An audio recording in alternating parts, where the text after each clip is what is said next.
Welcome to the Tipping Point Show. I'm Jimmy Evans. I'm so glad that you've joined me today.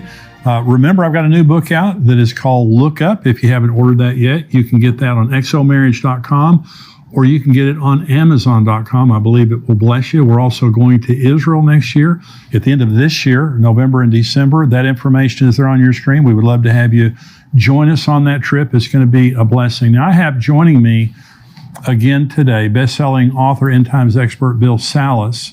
He was with me last week, and we were talking about this Iran prophecy, this Elam prophecy, and we're going to be talking about it again today. He is the founder of Prophecy Depot Ministries. He's written 11 books, produced 14 DVDs.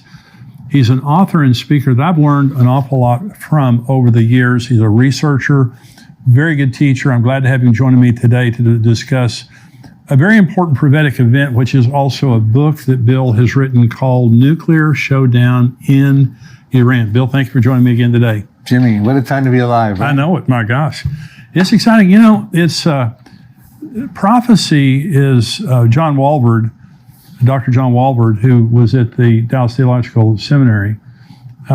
He was considered, I think, the scholar, the prince of scholars in the end times. He located 1,000 prophecies in the Bible. He actually wrote a book called Every Prophecy in the Bible that people can get.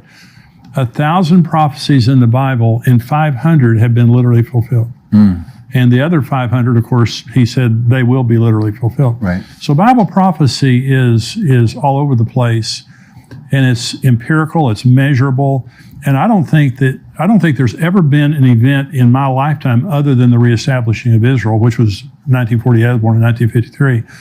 But except for the establishment of Israel, what's happening in Iran right now is just really an in-your-face fulfillment of Bible prophecy. There's going to be, of course, you wrote this book about Jeremiah 49.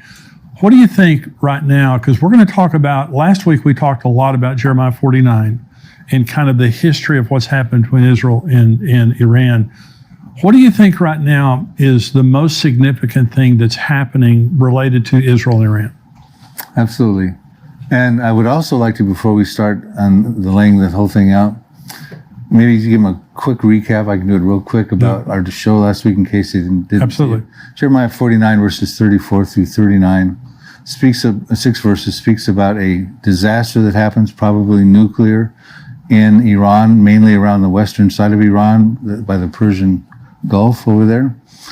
What happens is a time comes where the Lord gets fiercely angry with Iran.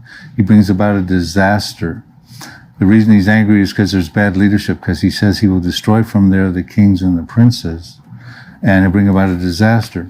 And the way the disaster happens is he's going to break the bow. He's going to stop the missile launching capabilities that Iran currently possesses at the foremost of their might, meaning probably their nuclear program, so that they won't be able to launch something lethal somewhere, probably Israel is our concern. Right. He's going to prevent that from happening at a time when Iran has a menu of enemies, and they do today with Israel, the international community, America, the Gulf states of the Arab states over there, Saudi Arabia, etc.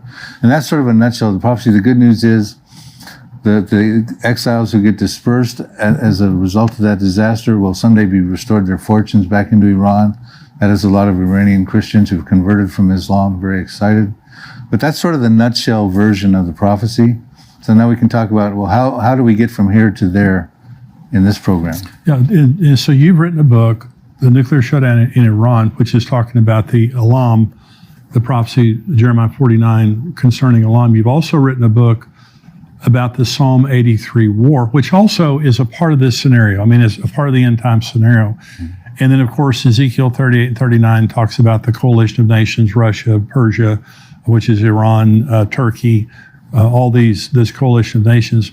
So there's going to be a succession of these wars. Now, do you believe that the war, this Elam prophecy, which is really the destruction of Elam, do you believe that precedes Psalm 83? I do. Tell me why. My radar right now is a sequence of prophetic events. Like you said, Israel 1948 was the last literal fulfillment of a prophecy. They're celebrating their 75th anniversary this May. Amazing. And I think the next prophecy is going to happen probably even this year, maybe this Iran prophecy. and it won't be another 75 years until the subsequent one. I believe at that point, like birth pangs, they're going to be becoming more intense and come more frequently, and you can't stop them. And Jesus used the analogy in Matthew 24, verse 8, end times would be like birth pangs, right? These types of events. Right. So what I'm looking at right here, because what we see going on with Iran's nuclear program, we went through a whole history of the last 10, 13 years of Israel's concerns about Iran's nuclear program. I believe they're going to no longer act covertly, but going to act overtly against Iran, and they're going to attack Iran's nuclear program. They've been training for it.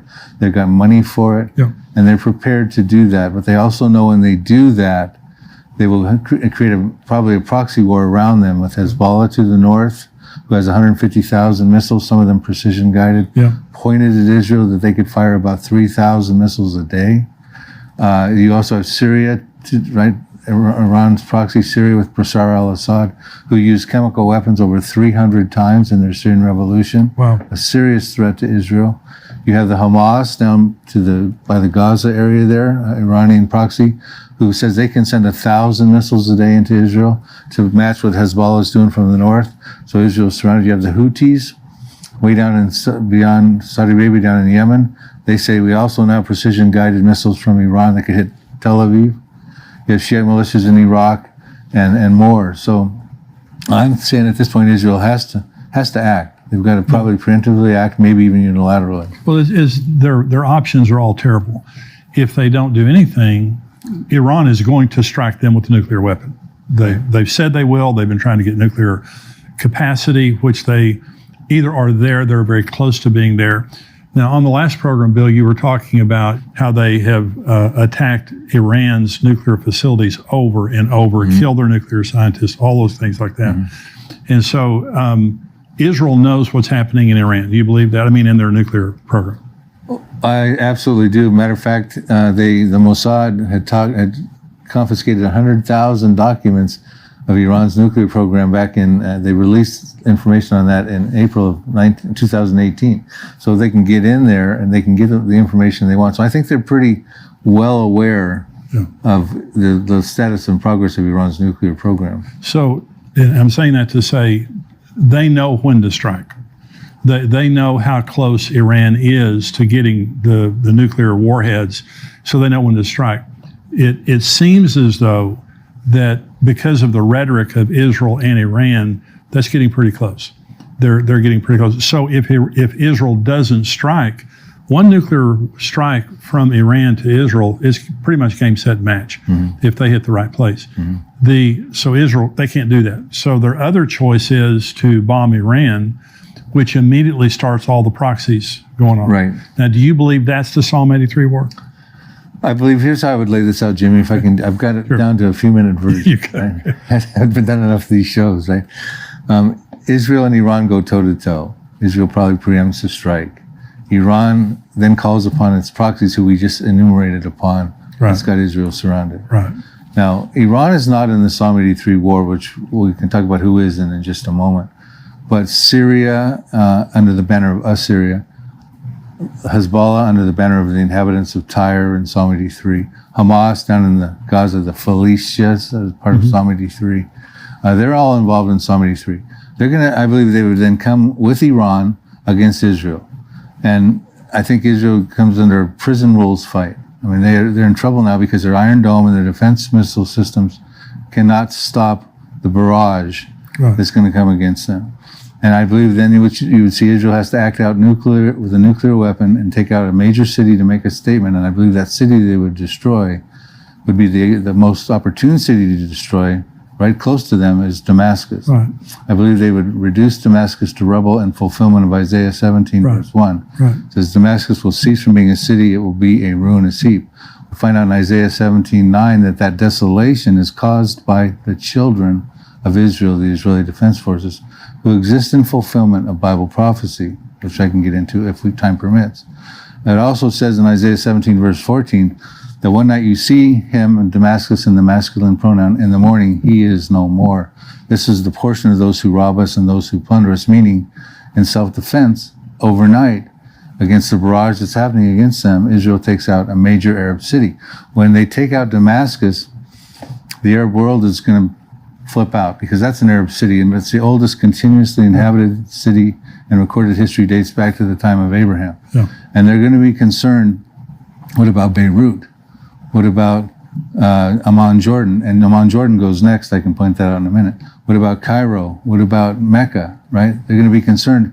What's to stop Israel from using a nuclear weapon? That was probably a nuclear weapon they used on Damascus, strategically launched at a certain height, from taking out our cities. And by the way, in Isaiah 17, verses 4 through 6, which I didn't quote, talks about at the time of this battle with Syria, it says that the glory of Jacob will wane lean, his glory will fade, his flesh will wax lean.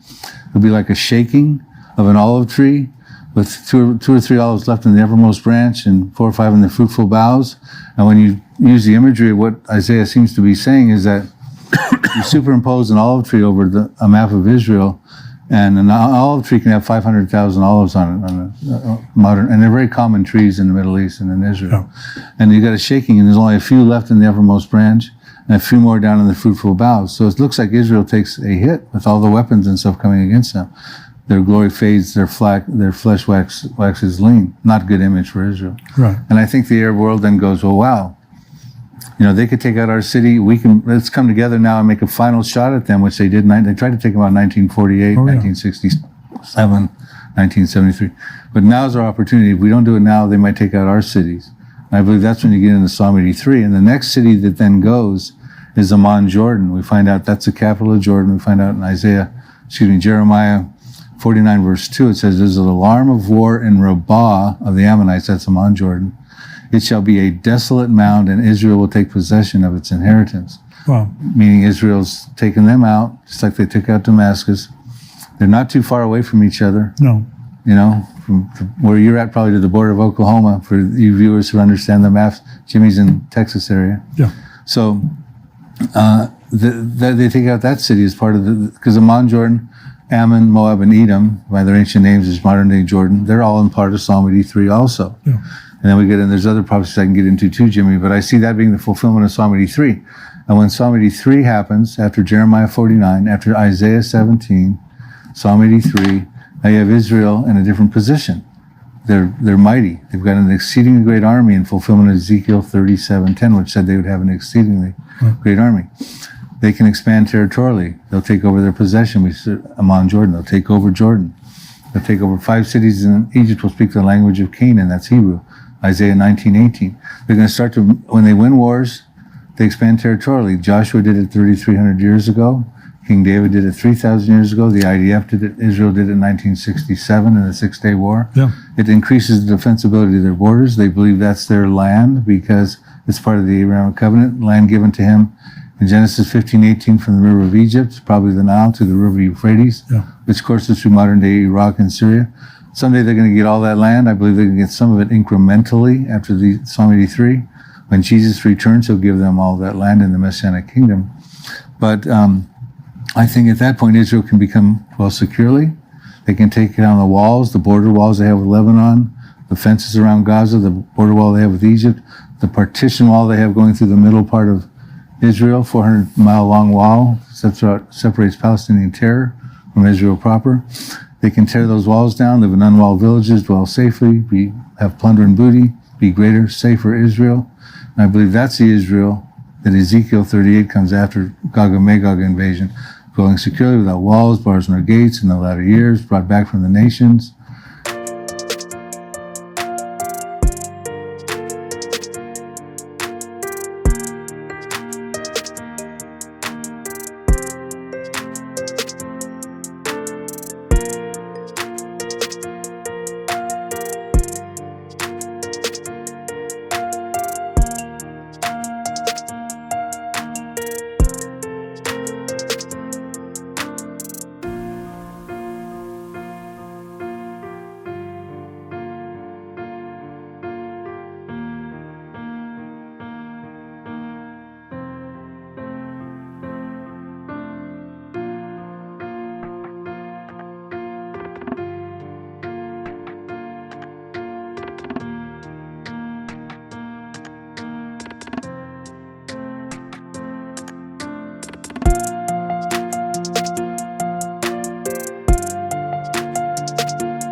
living in the land of Israel, a peaceful people. They're not that right now, No. but they will be that after this scenario events happen. We have much more from Bill and more insight from his interview in our subscriber portion today. To become a subscriber, visit endtimes.com and join us for only $7 a month. Along with the rest of today's interview, you'll get access to all of our End Times articles, shows, and teaching. Join us at endtimes.com today.